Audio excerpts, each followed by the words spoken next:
Hey, what's going on, everyone? Welcome to another episode of the Great Black Speakers Podcast, where we connect through conversation. I'm your host, Lawrence Watkins. I am the founder and CEO of Great Black Speakers. I'm also the president and chief operating officer of the Black Business School. So today we're connecting you with one of my great friends and a very special guest, Mr. Trey Baker. Trey is the author of In the Black 2050, an economic model for Black leadership in the 21st century. And today we're talking all about investment clubs, why every Black family needs to start their own investment clubs, and what are their options in terms of starting them as well. So looking forward to digging into this topic. And Trey, how are you doing today? I'm doing well. How about yourself, man? Doing well, man. Doing well. Still recovering from Thanksgiving holidays. Uh, Even though they don't celebrate it down here in Colombia, we still celebrate it as a family. yeah. And I am looking forward to speaking with you about investment clubs today. I know I'm this is glad to be something here, that man. you, Thanks for having me. yeah, man. I know this is something that you talk a lot about.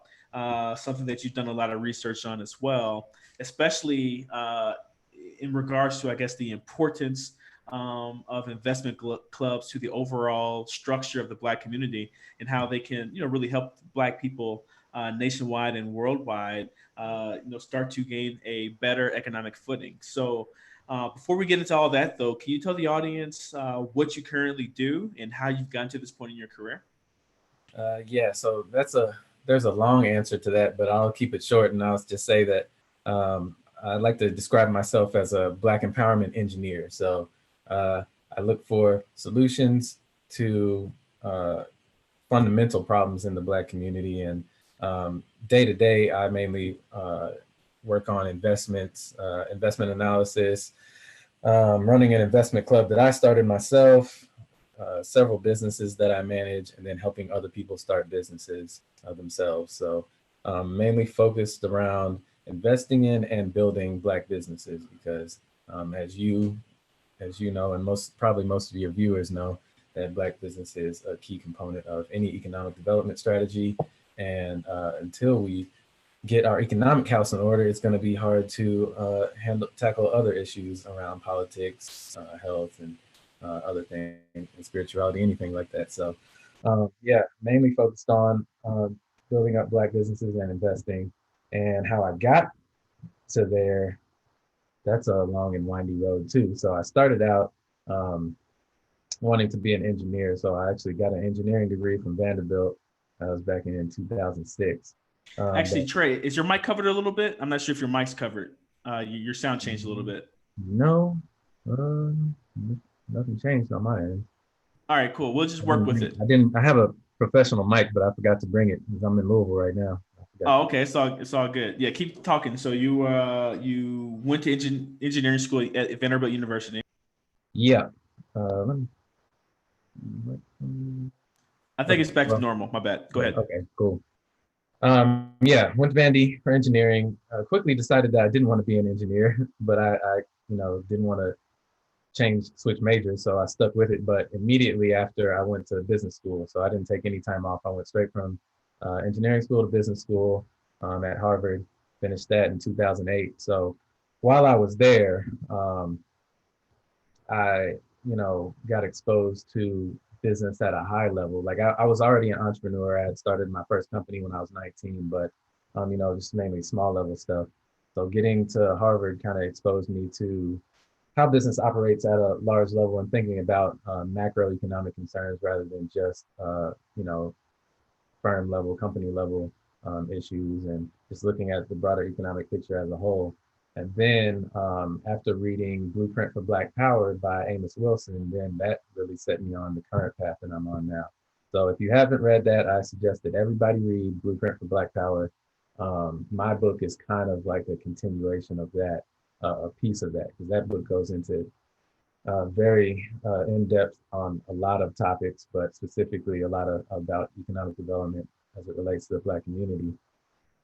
And that kind of set me on, my current path and got me interested in looking at community level and, countrywide or global level strategies around economic development because I saw a gap or a lack in the current discourse and what a lot of existing Black organizations are working on around economic development. There's a lot of individual initiatives, but there's a lack of broad coordinated efforts, global coordinated efforts. So kind of wanted to start building pieces to build towards that. And that's one of the reasons why I wrote the book as well, because even though Blueprint for Black Power goes into a lot of detail, that was published in 1994. So since then, we've had the internet revolution and a lot of new technological advancements that I wanted to kind of incorporate and lay out a step-by-step plan on how specifically we get economic empowerment in our community.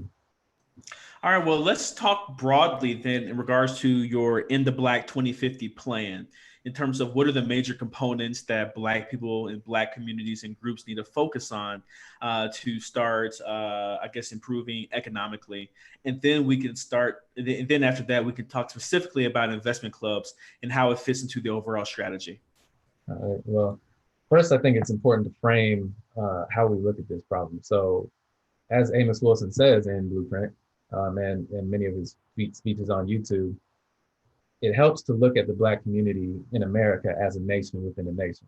And once you look at us as a separate national entity or a sovereign entity, then the solutions become more clear because you can see what other countries have done to propel themselves economically. So it actually becomes pretty simple at that point. Now, executing is hard, but strategizing and the concepts are relatively simple. So the first thing that we want to look at is addressing the wealth disparity and building up our industrial and economic capacity.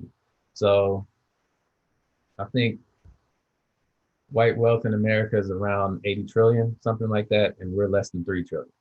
So there's a huge gap to fill there. And how would a country look at that? Look at that trade imbalance or that wealth imbalance. First, you would look at import substitution. So that means the stuff that we currently buy, where are we buying it from? Obviously, not Black-owned businesses, because all Black-owned businesses combined, the revenue generated from all Black-owned businesses in America is less than Walmart, one company. Oh, wow. Right. So we've got a long way to go. So the first step is to start supplying ourselves with the goods and services that we buy every day. So like toilet paper, soap, cars, houses, construction, all these things that we currently buy from non-Black businesses. We start, moving that spending towards Black businesses. So that's import substitution, being able to take care of your own needs internally. And then you start looking at exporting. So like maybe taking over in an entire industry, say hair care. So first we start supplying ourselves with, shampoo and conditioner and all the hair products. And then we get to a great enough scale where we can be competitive globally and we start exporting those products around the world. And then increasing the capital that we have flowing into our community from trade with other outside our community. So I look at those two big broad level strategies: import substitution and exports, and then to get started with that, first, how we organize our capital. So capital, human and financial capital. So in order to do any of the stuff that we're talking about, we have to have institutional capacity. We have to have organizations and individuals focused on these specific goals and strategies. Right now, we're very disorganized. We have a lot of organizations, but not a lot of coordination among those organizations. Yeah, I want you to go deeper into that in 1 second, because two things come to my mind with what you just mentioned, right? So the first thing is, I guess the question is, why economic freedom or building economic capacity first before we start talking about political capacity or political equality and other types of equality that make for an equitable and fair society. So why focus on economics first before focusing on those other things? Well, I don't like either ors. I like both and. So we can do both at the same time. But we've seen what only focusing on politics has gotten us. Politics follows economics, not the other way around. politics is simply a way for a government or a society to allocate resources. So that's an economic activity.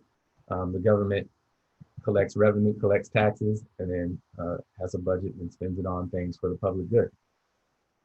And we've seen with the broken political, well, it's not really broken. It's working like it was designed to work. It doesn't work for the people, but it's working like it's designed to work. For people who control capital, also control politics. And we've all seen how that works out, and with campaign financing and all the corruption in Washington. If you do not have uh, economic power, it is very hard to exercise political power without masterful strategy and organization, like what happened in the civil rights movement. But even then, there was a strong economic backing. So you had people like A.G. Gaston bailing MLK out of jail, and that took money. These movements took money. They needed funding and resources to make these things, to sustain the movements. So without economic resources, it's going to be very hard to launch a sustained political strategy. When you look at, I guess, nations within the nations and just looking at the Black community as a nation, right, within the broader landscape of the United States, what would you say are some models out there of other countries who have done so, who may have been groups of people first, who then turned themselves into a country? Or let's say something like, let's say China, I don't know if you consider them a model, where they focus for one or two generations on the building of capacity economically and are now exercising that power on a global scale. So from your perspective, what are some examples that Black people should really look at when it comes to building up this economic capacity? So some of my favorite examples are Singapore, the Philippines, Japan after World War II, which was basically decimated and then, quickly rose back up to become one of the global economic powerhouses. But my favorite one is probably Israel. A lot of people don't realize that Israel is a new country because, they think about the biblical aspect of it. But as a sovereign nation, Israel is about 60, 70 years old. So it's less than 100 years old. And how they were able to achieve that and how far they've come, especially being in a hostile environment. And I'm not going to talk about whether I think they should exist or what, their place in geopolitical affairs, but just from a pure economic development standpoint, I think that's one of the best examples that we can look at, just concerning an oppressed group of people in a hostile region, building a strong, economically independent um, nation and global economic influence. So I think a good book on that is called Startup Nation. I'm not sure who the author is, but if you Google it, you can find it. Yeah, I've read Startup Nation, and actually, from your behalf, there's three examples that I've been looking at, closely, just through my research as well. A book about the Kurds, as you mentioned before, Actually, no, I don't Singapore. really know anything about the Kurds, so I need to read. Okay, yeah, I found some YouTube interviews that I'll share with you in a book on the subject. But the book about the Kurds, the book about Israel, and the book about Singapore and Lee Kuan Yew, which was actually the hardest to find. I'm surprised there's not more written about Lee Kuan Yew, given all that he accomplished as his time as leader or whatever, prime minister or whatever it was for Singapore.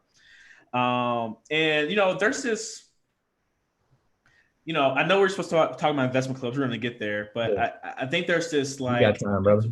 yeah, man. I think there's this mental block though amongst Black people. It's a true statement, but I think it's blocking us in terms of how we push forward in regards to, I guess, European nations, decimating Africa, right, and bring us over here, change, or I guess removing us from our culture, right, where we become culturalists and have to, I guess, integrate into the dominant culture, or not, I guess, forced to integrate into the dominant culture. All of these different types of things. And I'm really going on Tommy Reed's comment in YouTube, but I want to know your take on that, right? So he said Europeans and some of the others screwed up and messed up nationalities, stole so much from Black Americans, culture, businesses, thieves, that type of thing as well. And I agree with that, right? But I just want to know your take in regards to how we as Black people should look at that nowadays. right? Well, I don't want to ask leading questions. So what do you think about that? Yeah, I mean, there's definitely some repair work that needs to be done. So after I wrote the book, I developed this economic model that I call the three C's of economic development. And culture is actually the first one. So culture, cooperation, and coordination. And I would say culture is the one that we're missing the most of. So I wouldn't agree that we have no culture. I think we have a culture. It has been integrated in the dominant society, but we still have a unique aspect to our culture. You can look at that in, food, music, spirituality. Just go to a black church versus a white church, and you'll start to notice differences, very stark differences immediately. Um, but yeah, so a lot of reasons why some of the initiatives that a lot of existing black organizations have failed have because have been because they missed that component, that cultural component. And we have to be very deliberate about re-educating ourselves, looking back at Africa, and also looking back at unique things that we've developed since we've been in America, and unique aspects of Black American culture, and kind of fleshing those out. Establishing our own holidays, our own rituals, our own rites of passage for young people, expectations about what it means to be a man or a woman in our culture, things like that, gender roles. And there are quite a few organizations working on those things. I don't get far down into the weeds with my work on that, my specific work on that, but I'm very interested in it. And I read a lot of books about African culture and kind of how we can start to incorporate and institutionalize these things. Because, at the end of the day, maybe your family decides to celebrate Kwanzaa. That's cool. But if we don't have institutions pushing certain cultural agendas, then it's going to be too individualistic and not coordinated enough to actually make an impact, lasting impact throughout the community. So yes, I agree that's a very big challenge, and we have to be very intentional and deliberate about incorporating culture into any economic development strategy. Yeah, no, I agree. And I think there's something we have to recognize and acknowledge that, these things have happened to us, and that's why we deserve reparations, as a people. And we also have to get over this notion of this fairy tale of Black unity. Not everybody's going to agree on certain things. So, like, there are over 45 million Black people in America. Not all of us are going to subscribe to the same cultural norms and values. So, even if we have to split up into 5 different sects of, 9 million or whatever it is, I don't think we should get caught up in trying to get everybody on board. We just need critical masses and, working towards um, generally the same goals, independence, economic empowerment, things like that. But we're not all going to agree on everything. But if we can form organizations and, like, for lack of a better word, tribes around specific cultural values, just like, Africa is a large continent with many cultures, many different languages, many different ways of doing things. There are some themes that are consistent among different African cultures that I think we can study. And Chancellor Williams outlines pretty well in The Rebirth of African Civilization and The Destruction of Black Civilization. Those books kind of outline the differences and the similarities between a lot of African cultures over about the past, 10,000 years. So, yeah, but I don't think we should get caught up in trying to get everybody on board and everything, because there's certain people that I'm just never going to agree with, you know?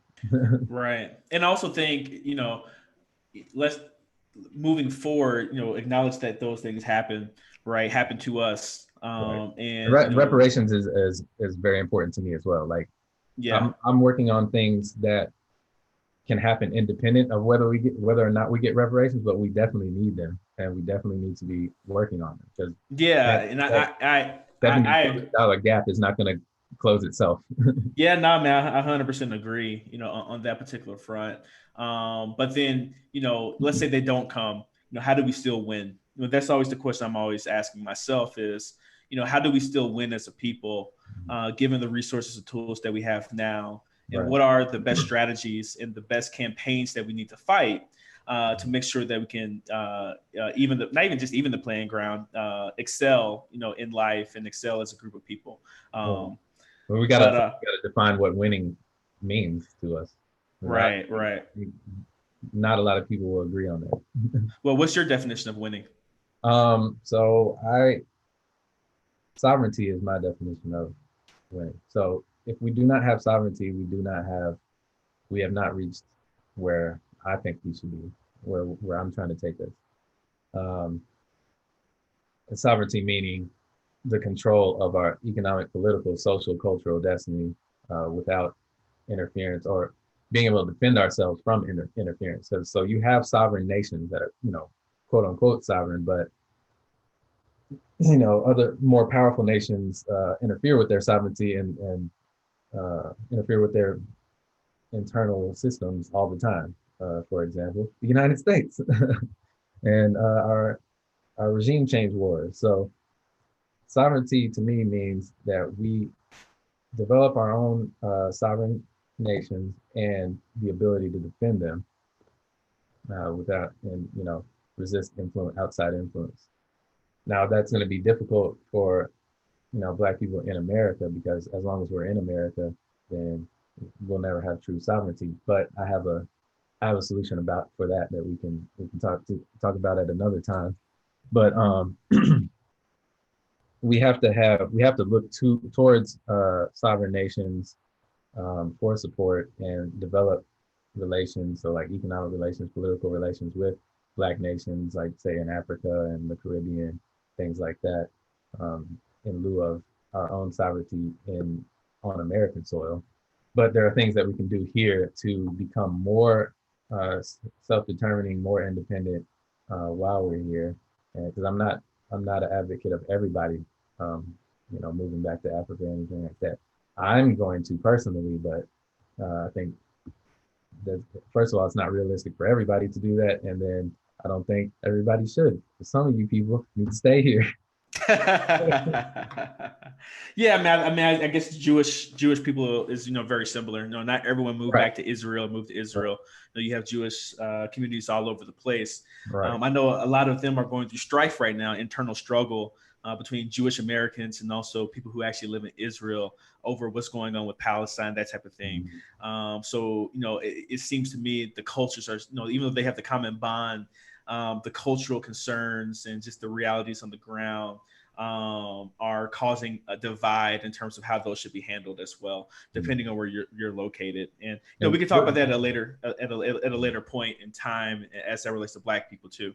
Yeah, we have similar issues between right Black Americans and Caribbeans and Africans in Africa, things like that. But yeah. So we're gonna take a quick break. So just for the people who are tuning in, excuse me, we're here with Trey Baker. Trey is the author of In the Black 2050, an economic model for Black leadership in the 21st century. And today we've been talking about a lot of different things related to Black economic development. But specifically, we're going to be talking about in this next segment why every Black family needs to start their own investment club. So please make sure you check out his website, In the Black 2050. That's In the Black 2050. I'll go ahead and put it in the comments again, so you guys can check that out, buy it, support the brother. He has some really great ideas as it relates to economic development within our communities. And also, if you're feeling this content, please make sure that you go ahead and show us some love by pressing the thumbs up button on YouTube. The more love that you show us, the more love that Google's algorithm shows us as well. And we can just share this video with more and more people. Also, make sure that you share this video on Facebook, on YouTube, wherever you want to share it, so more people can see it. And also subscribe to our YouTube channel if you want to receive additional and great Black financial content related to our community as well. So Trey, let's switch gears a little bit and talk specifically about investment clubs and how that fits into your overall strategy. So can you explain to everyone what is an investment club and why are they important for us to start as, I guess, a community? An investment club is really what it sounds like. So it's a small group of people who come together to invest. Now, traditionally, it's been investing in stocks. So like the first investment clubs in America were founded to invest in stocks, and people would, share investment strategies, stock picks, do research, kind of pool their resources or pool their brain power together to, pick investments and pick stocks. Now it's evolved over the years. Most of them are still focused on stocks, but it's evolved over the years to include alternative investments and other investments too. So like people getting together to go in on real estate or property. A family might start an investment club to start a business. So they use the investment club in order to save up money to start a business, and there are just more formal ways to accomplish that. Now there are informal ways that a lot of immigrant communities have been using, like susus and rotating savings clubs. And this is like a similar concept, but it's um, more organized and formalized. So there, you would actually form a LLC or a corporation and have an operating agreement and contracts and things like that. So it's a little bit more formalized, but yeah. So um, I actually started an investment club earlier this year, and we are establishing an LLC and going to manage it that way. So, investment club is just really just a small group of people who come together to invest towards a specific goal. Yeah. So why though? So why? In terms of, I want to look at it on two different levels because I know you talk about the organization of capital, Mm-hmm. right, and resources. But I want you to talk about why on a small group level, Mm-hmm. and then how that fits into the broader structure in terms of what we need to do to develop the Black economy. Right. So, as individuals, we are relatively economically powerless in the Black community. We've all heard the stats about, the average wealth of, in the Black community being dismal compared to, the general population.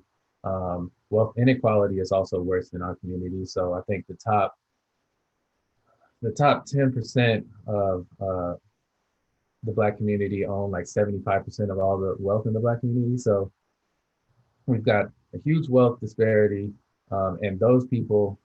So I talk about this all the time. The people with the most money in the Black community are the people the least likely, the people that who are least likely to be able to do something effective with it. Concerning the overall community. So they might be good at making themselves money, but they're not really good at deploying that capital to make systemic change and affect the broader Black community.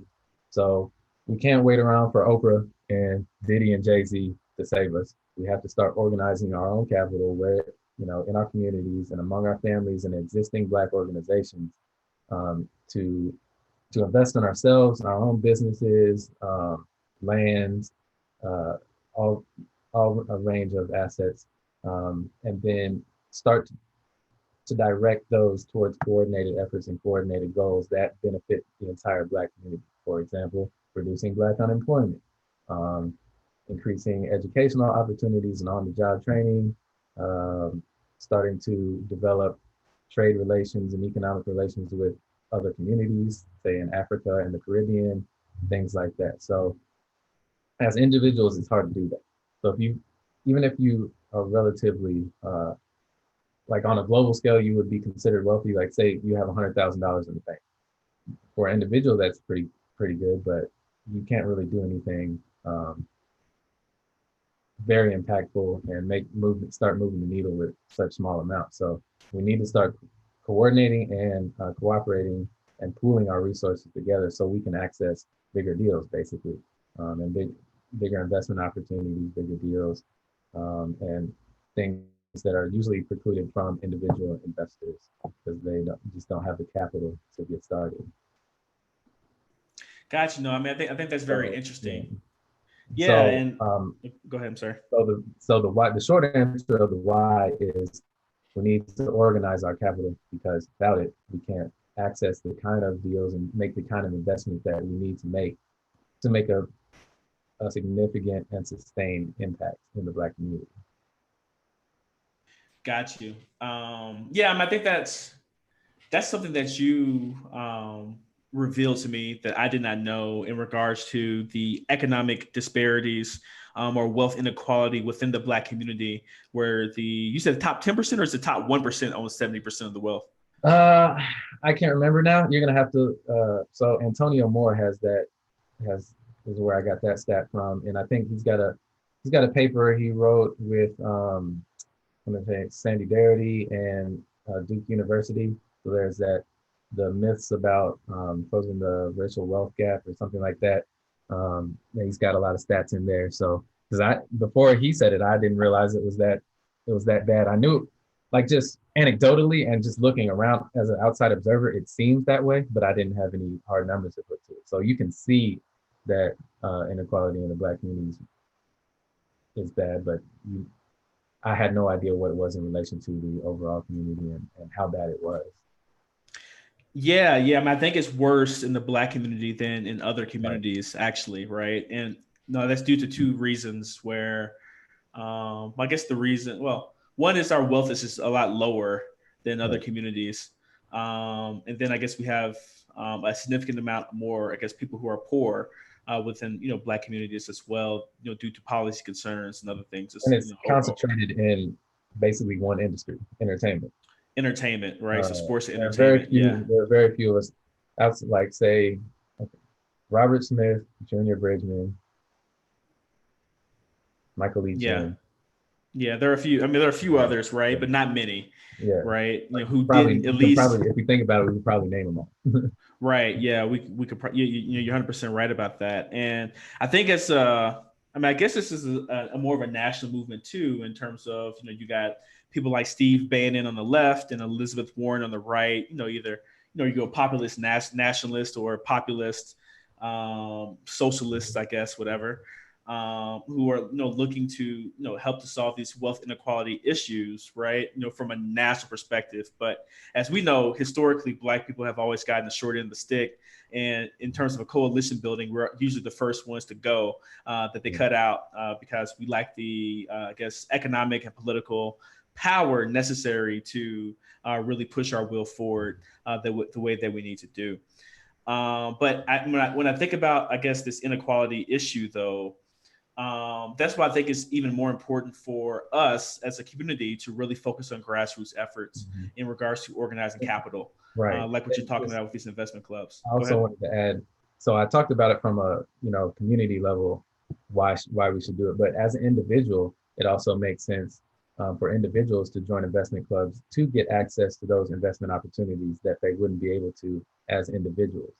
And the benefit for you there is you get access to better deals, bigger deals, and that will help build wealth for you and your family more effectively than you could on your own. Maybe just like investing in stocks or, smaller.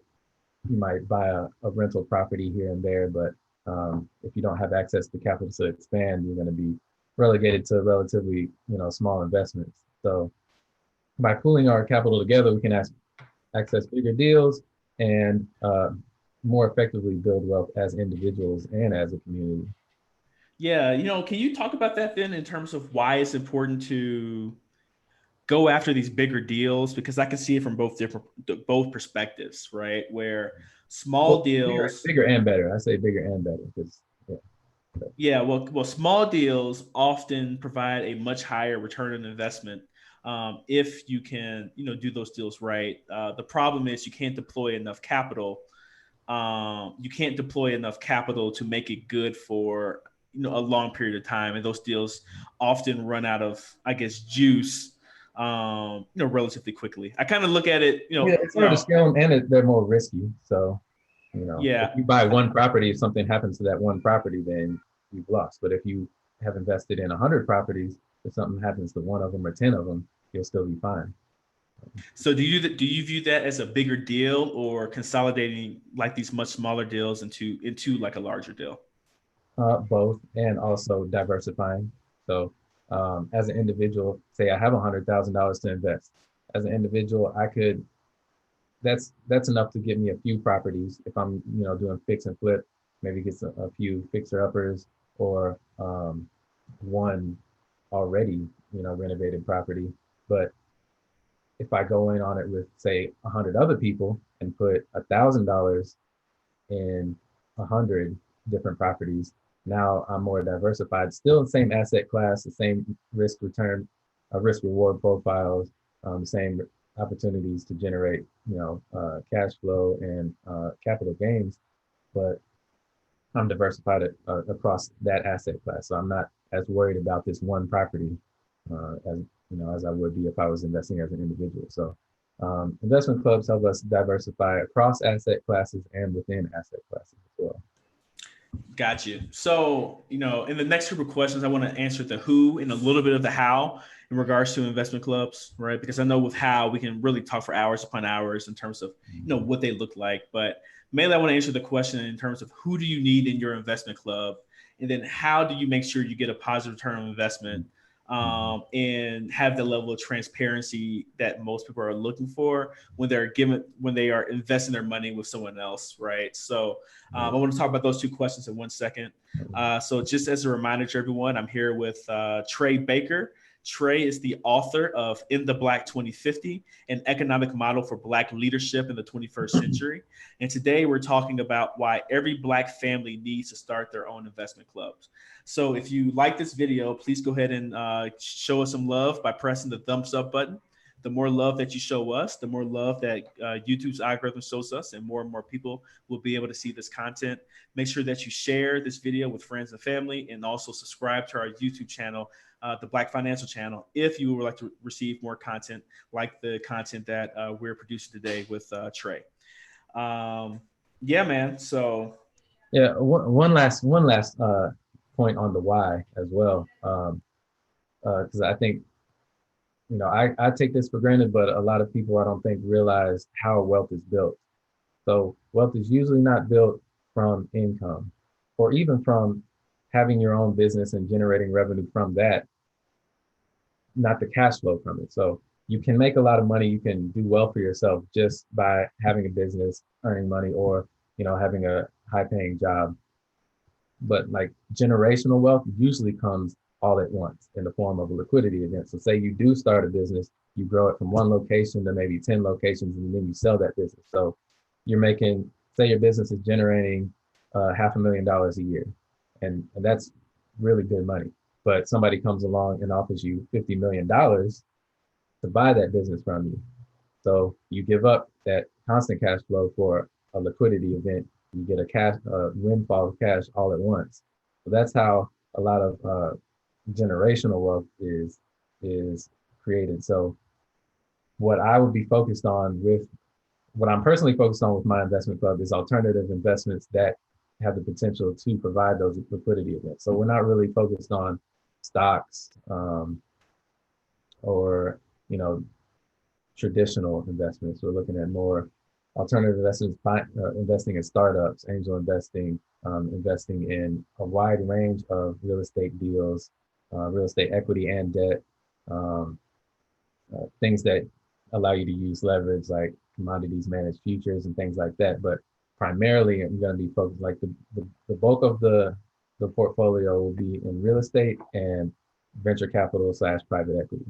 That's where you really those life-changing generational returns that are hard to do as individuals. I want to push back or clarify then on that front, right? We're talking about liquidity events, right? Which means selling your company at some point in time, right, to another party. Public. Yeah, or going public. But let's say even just private, right? I mean, you got the Koch brothers. Charles Koch, who never went public with Koch Industries, or other really large companies, or Berkshire Hathaway, who most of that's still private, from Warren Buffett, like those types of things, right? Right. Let's talk about that then, right? So on one hand, we're talking about these liquidity events, but on the other hand, I know that you always talk about buying and holding in the Black community. And Boyce talks about that too, and the importance of ownership and having control over the assets that we've built. So how do you reconcile those two different things when it comes to building wealth? It's not an either or, it's both and. So let's say I have a business that I built over 50 years. I keep that business, but I've also invested in others. So I might invest in a couple of startups here and there, maybe even help build them while I still have my main business. And I've invested in other alternative assets, startups, other businesses that might provide me those liquidity events. Or maybe I sell a piece of my business. Say my business gets so huge and we've vertically integrated in so much, maybe I decide to sell off a piece of the business. So yeah, there are ways to do both. And also, eventually I could sell a piece of my business to other Black people, so I can get liquidity from other Black people. So it remains Black owned, but me as an individual, I get a liquidity event for myself, and then I use that to invest in other things or start a new venture or retire or whatever I want to do with it. But yeah, Got you. I don't think Yeah. there's a, So yeah. I So don't building think that internal economy as they're not well, where you can mutually sell exclusive. to it, where you can sell to another Black person. Your company. Right. Right. Okay. And that well, Yes. and that's part of the reason why I want to organize these investment clubs. Because imagine if we have a network of, 100,000 Black investment clubs around the country, and we want to sell a business or start a business.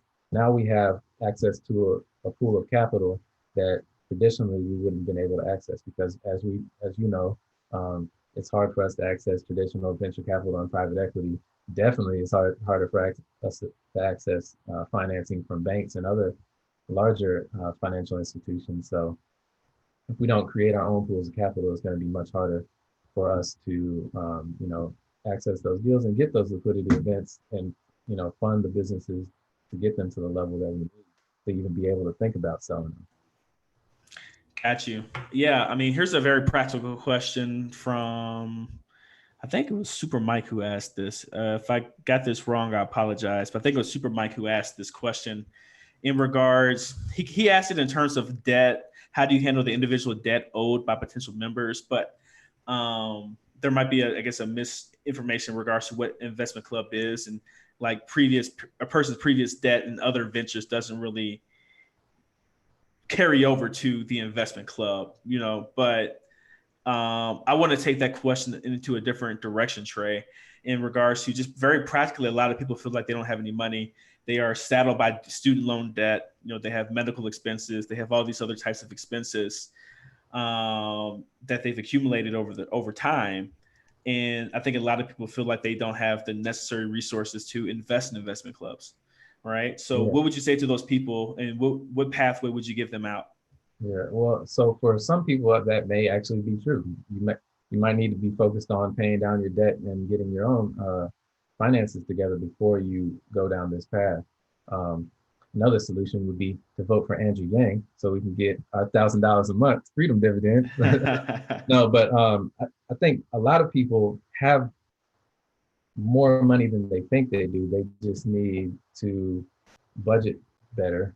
So I'm not talking about, significant amount of money. First of all, you don't need that much money to be in an investment club or start an investment club. So you can start an investment club where everybody contributes $20 a month. It doesn't have to be ridiculous amounts of money to get started. Obviously, the more the better, but if people can only afford $25 a month, just eat less.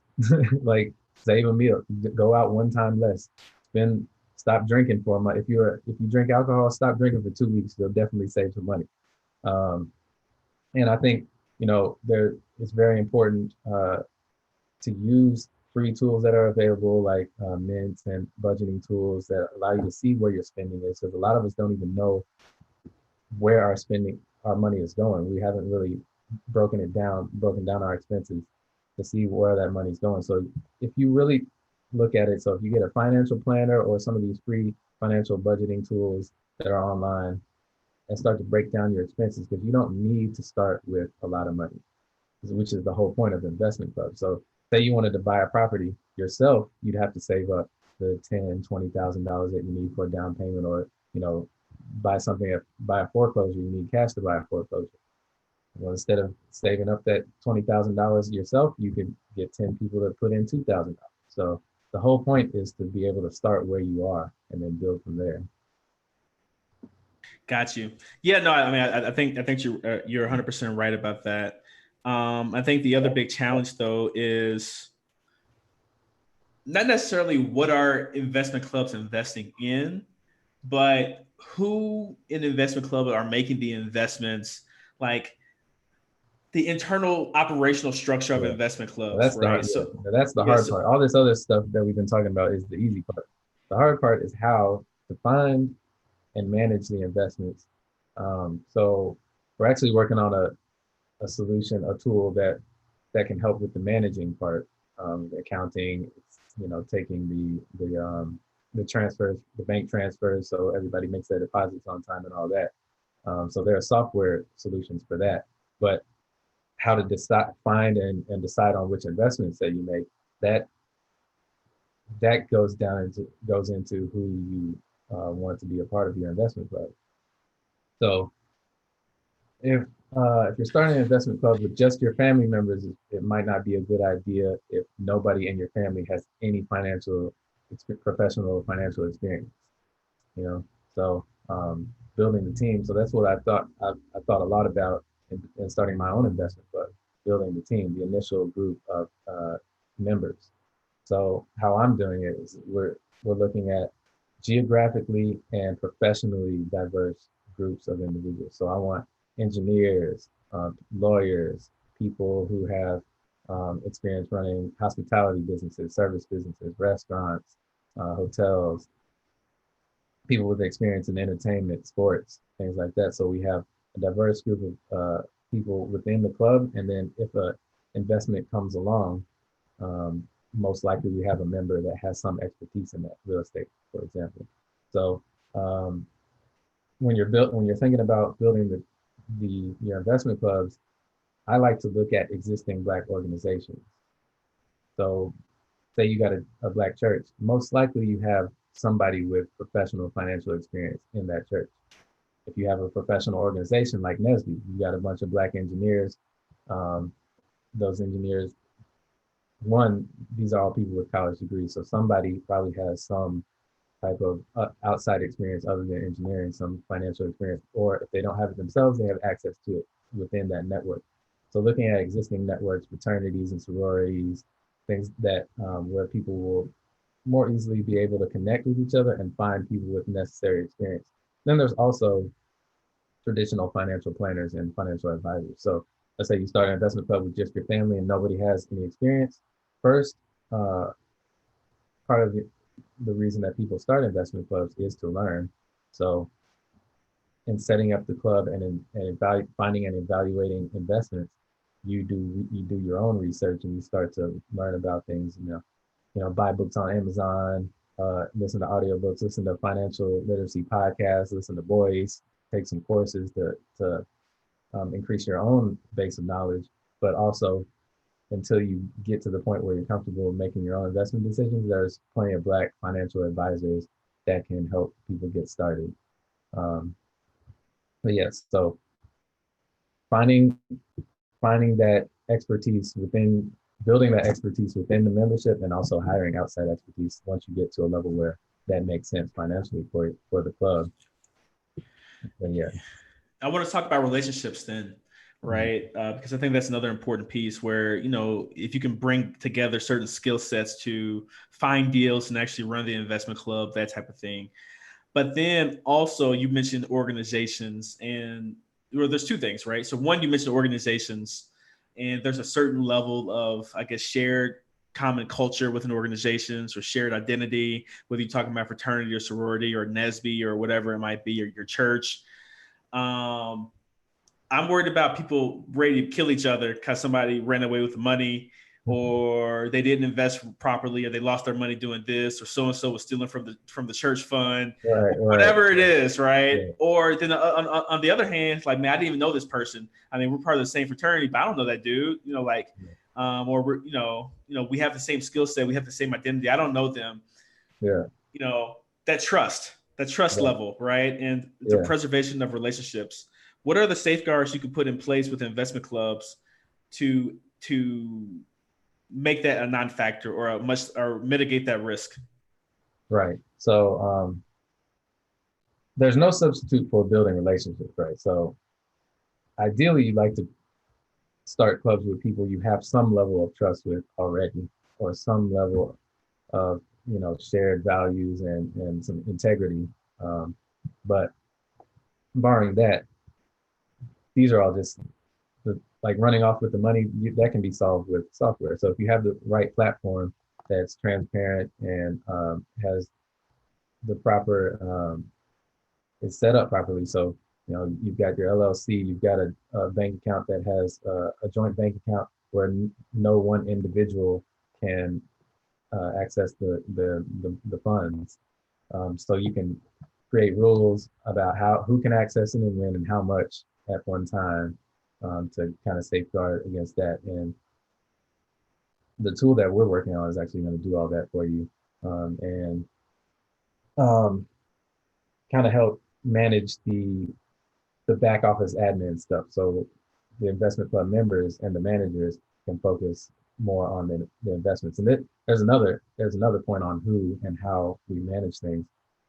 Eventually, like if a club gets to a certain size, they might have identify, two or more, a couple, maybe one or more members to be professional to actually manage that. So manage the club. So they will be in charge of, deal evaluation, deal sourcing, with other members contributing, but the buck stops with them. So you actually have member managers. So you have regular members, members at large, and then member managers for investment company. That's how I'm setting up mine, because the people who join mine are not gonna devote.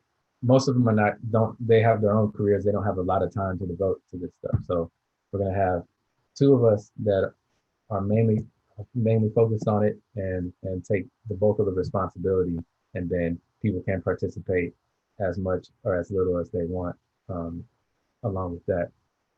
So but once you get to a certain level of capital and a certain number of people, like say if you have an investment club with 50 people or 100 people in it, you're probably going to need at least one or two people who focus significant amount of time, maybe not full time, but at least like a good part time, like 20 hours a week on just the investment club. Got you. Yeah, man, I think that's But great yeah, setting it advice. up properly so you have the rules in place, specifically on who can access the fund, is very important. And then another complication is how, like, so say the club's been operating for 5 years and you've got liquid and illiquid investments, but somebody wants to leave the club. How do they leave? How do they get the money out? How do you split up the profits? How do you determine the profits? You've invested in some private companies that don't really have a any liquidity in their shares or agreed upon valuation. That's where having professional financial people or professional investment managers involved comes in handy, because then you get into um, creating valuations for private businesses, and that's a specific skill set that a lot of people don't have. So if you don't have that internally, you're gonna have to pay somebody for that, determining how much somebody's interest in the club is worth. So that's where it kind of gets sticky, and where the decisions that you make when you're setting up the club have a large impact going forward. Yeah, yeah, and I mean that goes back to what you're developing in terms of your software that that you're working on, and also just creating just frameworks and guidelines in regards to step by step in terms of how different people can come together and form these investment clubs. And for everyone that's out there, if this is something if this isn't a topic that is of interest to you, please go ahead and tell me in the chat that you would like to see, let's say, a hour-long webinar, hour and 15-minute webinar with Trey, talking about the nuts and bolts in terms of how to start investment clubs, the things that you should be looking out for. If that's something that is of interest to you, please go ahead and tell us, and we'll go ahead and make that happen. That's something we've been thinking about. But as I stated, one of our New Year's resolutions for 2020 is only building the things that you actually want. So we ask you, these types of questions, and we definitely look at your feedback and how much response that we get on like these types of things. So if that's something that you want to see, please go ahead and let us know in the comments, in the chat, and that would be very beneficial to me and to us as well. Right, and if you're not convinced, read my book, In the Black 2050. You can find That's it right. at 2050.com, and it goes into more detail about how investment clubs fit into this larger economic strategy for the Black community and for you as an individual. Probably don't have time to get to it all here, but I outline it in great detail in the book. All right, cool. And I guess my final big question for you, and by the way, go ahead and like this video. If you're just coming in, I'm here with Trey Baker, author of In the Black 2050, an economic model for Black leadership in the 21st century. If you guys like this content, please go ahead and press the thumbs up button. In fact, on the count of three, everybody just go ahead and press the thumbs up button to show us some love. 1, 2, 3, go ahead and press it up, show us some love. We really appreciate it. And we appreciate you. Boyce is going to Ghana in a few days. Nice. Yeah, so he's going for 11 days. He's A not going to few Afrochella? No, he was invited by some a pretty big businessman in our community, Yeah. right? They're going over there together with another, I guess, a small group of just investors and business people. Mhm. And I want to know from you. Someone earlier was talking about U.S. Africa partnerships, that type of thing. My question to you is, what is what are the questions that Boyce should be asking while he's over there, and what should he be keeping an eye out for or looking out for as he's taking this trip in a few days? That's a good question. Uh, man. So if he, so what I'm specifically focused on the Sixth Region Initiative with the African Union. I'm not sure who he's going to be meeting with, if there are going to be any government people in there. But what I would like to see, so other than like just finding individual opportunities and individual investment opportunities, like definitely look out for that. So what are the major industries that are getting a lot of support from the investment community and from the government? Because ideally, especially in developing economies, you kind of want to follow what the government wants to happen, and you don't want to be going against the government. So if they're focused on textiles or agriculture, start looking at those things. But specifically, I want to start looking at from a sixth region initiative. So the African diaspora is the sixth region. So you got 5 regions in Africa, and the sixth region is the diaspora, people who descend from Africa but don't currently live there or haven't been there in generations. How do we start to organize ourselves over here to present a united front as an economic bloc, a political bloc, to get concessions and incentives for masses of Black people to either move or do business with Africa? So can we get something regarding dual citizenship? I know Ghana specifically is very hard. I don't think they do dual citizenship. It's very hard for non-Ghanaians to become citizens.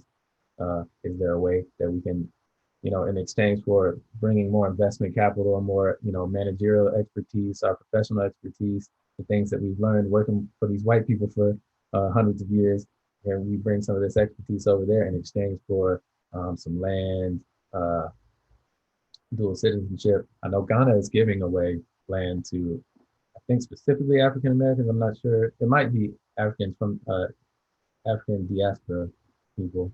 I think there's something specifically for African Americans too, where we can get land. Like programs like that that encourage those connections and those bonds, because a lot of us don't have a significant interest in learning about these things. But if you attach a financial interest, that could also spark a cultural interest, and just getting those conversations started to encourage us to get over there. So what I would like to see is, what kind of initiatives there currently are to encourage us to do business, to move, do business, or visit there. Because I know we're wrapping up the year of return, where Ghana's had a really big push to get people to come back and visit and encourage tourism. Like, how can we participate in the tourism industry over there? Can we, are there opportunities for us to, invest in resorts or invest in, some museums or historical places, and kind of build those economic connections and those relationships,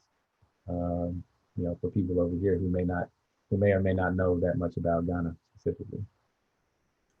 No, I love it. I love it, and you sparked a lot of ideas for me in regards to who we may be or who they may be meeting with, and Mhm. I just definitely things want to that figure we. out how we get in, how Black Americans specifically get in on some of the major industries over there. So specifically, I know they discovered oil in 2007, and we all know what that can do to an African country. It can be very good or very, very bad for them. And that all depends on, who's exploiting those resources, how those deals are being done. So I think it would behoove them to get us involved, because we actually have an interest uh, in Africa and Ghana specifically. We have shared history, and you know we're not as focused on pure economic gain as some of these other people who are going to be coming over and investing. So we have an interest in seeing the country thrive and the people thrive as well as doing business with them. So it'll be good to see Black Americans get involved in some of those major industries where we've kind of been missing in action, and really you really have to have high levels of government and business involvement in those type of deals. We're like starting to start those conversations and facilitating those deals where we can get access to some of that and kind of maybe prevent some less benevolent investors from exploiting those opportunities. Right. Cool, man. That's my last question for today. So, can you tell the people about your book one last time? Yeah, it's called In the Black 2050. You can get it at intheblack2050.com or on Amazon. It's better if you buy it directly from the website, but if you just love Amazon, you can get it there too, and it's on the Kindle.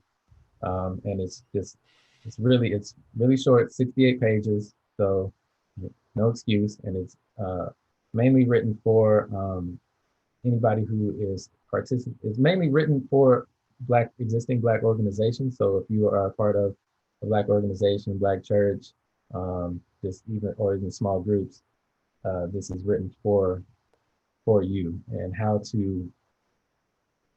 we uh, specific strategies on how to achieve economic empowerment in our communities, not from some high level theoretical stuff, like specific step by step. This is what we should do, community by community. If you live in Atlanta, this is what we do. If you live in a small town in South Carolina, this is some of the strategies you can use. If you run a large Black organization, this is what you should do. So there's a lot of specifics on how we can achieve some of these goals that we're talking about. Perfect, man. And of course, as always, I appreciate your time. Please make sure you check out the book at intheblack2050.com. That is intheblack2050.com. Go ahead and support Brother Trey. I got my copy on Kindle. As you know, I read. I'm a Kindle guy more than anything else. So I got it on the Kindle and I've read it, and it's definitely worth your time to actually go about reading that. And now's the time to start having conversations too with your friends and family members and people in your professional organizations about investment clubs. Just get those conversations going. Thinking about maybe what you'd like to invest in, some of your goals, investing goals. You want to get together and buy a property with a group of people. You want to get together and start a business, invest in an existing business. Get those conversations going. If you're in a Black organization, maybe approach your leadership about it. Like, have we thought about putting together some type of investment club that's either uh, officially or unofficially attached to the organization that can be used to build wealth for the members, as well as, maybe a percentage of the profits that are generated from the club could go back up to the organization to make it more financially stable. So just getting those conversations going within existing organizations, I think, is very important. So, and then I'm always here. So there's a contact form on intheblack2050.com if you want to, get in touch with me. I'm also on Instagram, intheblack2050. You can reach out to me and I can, help you think through some things. If you have any questions about how to get started, how to think about starting an investment club, what to invest in, things like that, just reach out. All right. If you guys want that special master lecture with Trey in regards to how to start an investment club in your family or local community, please make sure you tell me in the comments or in the chat. Like I said, we do watch and read and look at all of that different stuff, and we see the response to videos. So the more response that you can give us about something that you want, showing that demand, the more that we're going to supply to you. So please make sure you do that as well. Yeah, that's probably going to happen in February. It depends. It depends on how big the response is. Yeah, right. In terms of, Yeah. yeah. Assuming So it's going to be a big response because I have faith in my people. yeah. So I mean, as early as this month, as late as February or March or something like that. So yeah, just let us know. So on behalf of Mr. Trey Baker, my name is Lawrence Watkins. I am the founder and CEO of Great Black Speakers and also the president and chief operating officer of the Black Business School. Everyone, you guys take care, be blessed, and have a wonderful day. All right, bye-bye.